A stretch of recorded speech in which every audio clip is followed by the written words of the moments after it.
তারেক রহমানের বর্তমানের প্রধানমন্ত্রিত্ব অবৈধ। এখনকার এই নির্বাচনকে অবৈধ বলতে হবে। আমি স্পষ্ট ভাষায় বলতে চাই, সকল বিষয় যদি সংবিধানের মাধ্যমে সমাধান করতে হয়, তাহলে যে ভোটটি হয়েছে সেই ভোটটিও অবৈধ, তারেক রহমানের বর্তমানের প্রধানমন্ত্রিত্ব অবৈধ।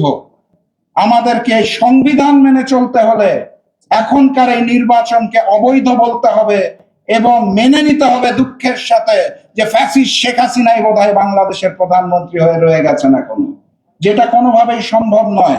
অতএব আমি ম্যানেজ ভোটের প্রধানমন্ত্রী জনাব তারেক রহমানকে অনুরোধ করতে চাই, নতুন সরকারকে আমরা অবশ্যই সহযোগিতা করতে চাই, কিন্তু সেটা জুলাইকে অস্বীকার করে নয়, জুলাইয়ের রক্তের সাথে বেইমানি করে নয়। এই নতুন গণতান্ত্রিক বাংলাদেশে এই নতুন বিএনপিকে আমরা আশা করি নাই। আমরা দেখতে পেয়েছি এই বিএনপি ক্ষমতায় আসার পরপরই জুলাই সনদকে অস্বীকার করতে চায়। তারা সংস্কার চায় না এবং তারা সকল বিষয়ে সংবিধানের বৃদ্ধাঙ্গুলি আমাদেরকে দেখাতে চায়।